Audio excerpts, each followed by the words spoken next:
Well, good morning, folks. Welcome to Art 101, Lesson 101, 101, 101, 101.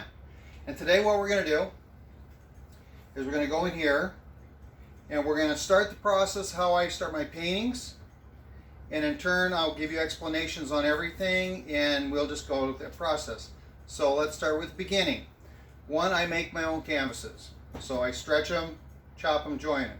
Now when you do that, you want to make sure you don't measure from here to make sure they're square. You want to go kitty corner, because that tells you if it's square and not a plumb. Because if you go to frame these things, you want them to be able to fit in the frame and not be tweaked like this or like, you know, that type thing. So that's the most important thing. I also gesso my own. So everything connected with my work is mine from the staples up. And I'm very proud of that fact. I've been doing that for about 30 years. So that's one thing. And I will go through the process of chopping and joining and stretching and all that kind of stuff here probably in a later video. But right now we're going to handle the process of getting the image down to the canvas, so then you have the ability to not worry about proportioning. And proportioning only. Doesn't mean color, doesn't mean anything else, but just proportioning. Now what I do is I'm also a printer, so I print my own transfers. And to me this is a transfer. And the smaller image you have that you have next to your painting as you're painting is your reference. So I'll clear that up. So now how do I get my imagery down here onto the canvas so I'm able to do what I do, so then you can see what I do that you can do also, okay? One, when I print the transfer down to the size I want to the canvas. So in this case here, this is a 30 by 30 canvas. I'll just pull this off so you can see it. And I'm going to adjust this. One, composition.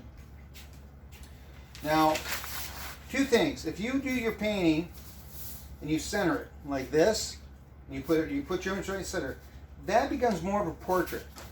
It doesn't tell a story. It doesn't really say anything. It also doesn't show, it just shows study time. And I do a lot of those, right? So don't get me wrong. I still do a lot of them. In fact, I'll show you one here. Okay, just like this. Look where the critter's put. He's put it right in the center. There's no mystery, there's no story. It's blunt and right to the point, but it's cute and fun. So I do a lot of those. Okay, so what I'm going to do is I'm going to adjust for composition. Now I like it simple from the left, coming in, and then moving back around, so counterclockwise motion. We enter paintings the same way we read. We enter from the left, exit from the right. So that's the reason why you keep it simple to the left, and as you come up, you can kind of see the body rotates around, so you get this continual counterclockwise rotation. Never able to leave the painting, right? Awesome.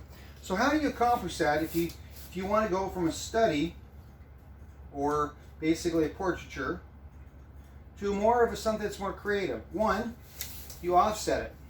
And typically what I'll do is I want a little bit of that animal going out of frame.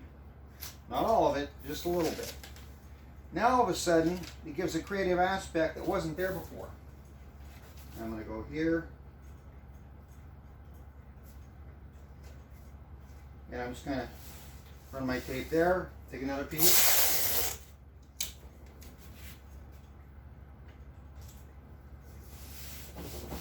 So I kind of like that composition. So it's simplistic over here, complicated over here. I enter into it right. The animal's pointing this way, so I'm coming straight up this way. So it still has that, either it's a counterclockwise motion or a triangle to take your pick. 1/3 to 2/3 of your image. So by bringing him off here, it makes him look like he's entering into the painting, but where is he coming from? So there's a little bit of mystery there, and that's kind of a good thing when you're dealing with composition. So that's the first thing I look at when I'm actually deciding where I want to do my sketch.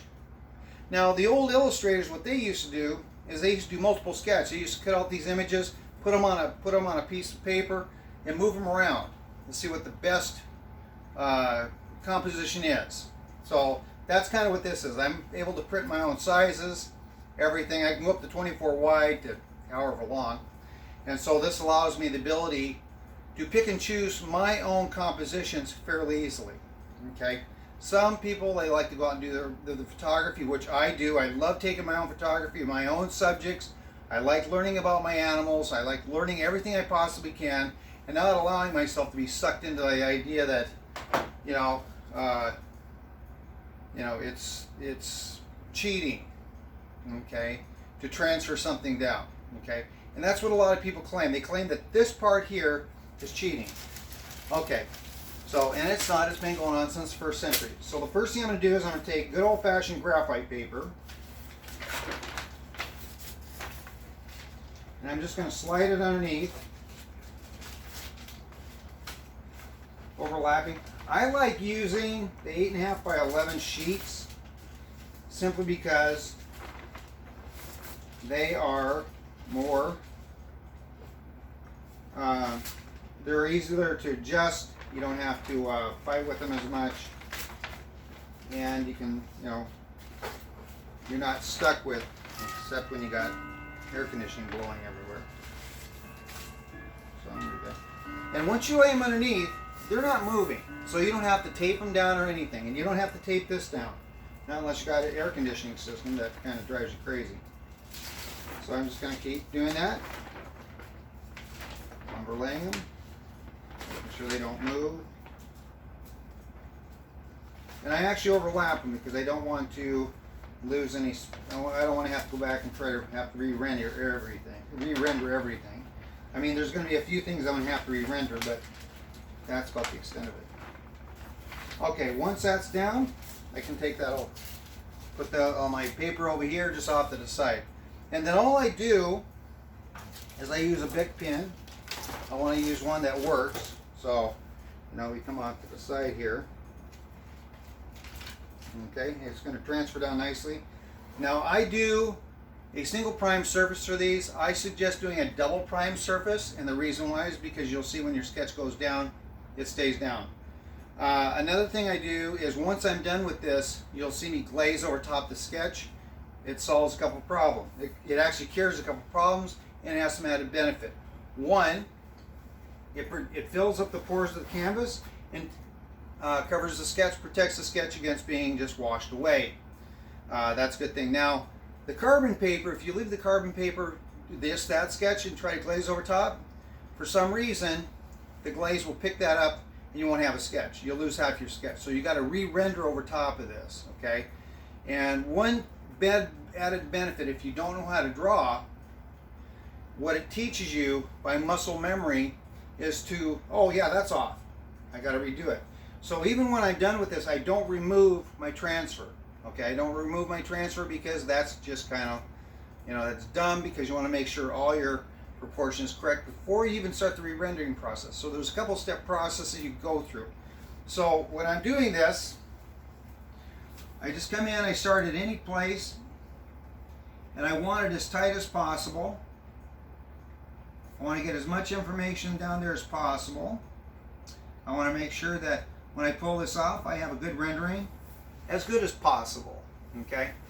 So in the case here, I'm going to just start with the ears. There's no real beginning to end. You just want to make sure you can see your pin marks. So when you're all finished,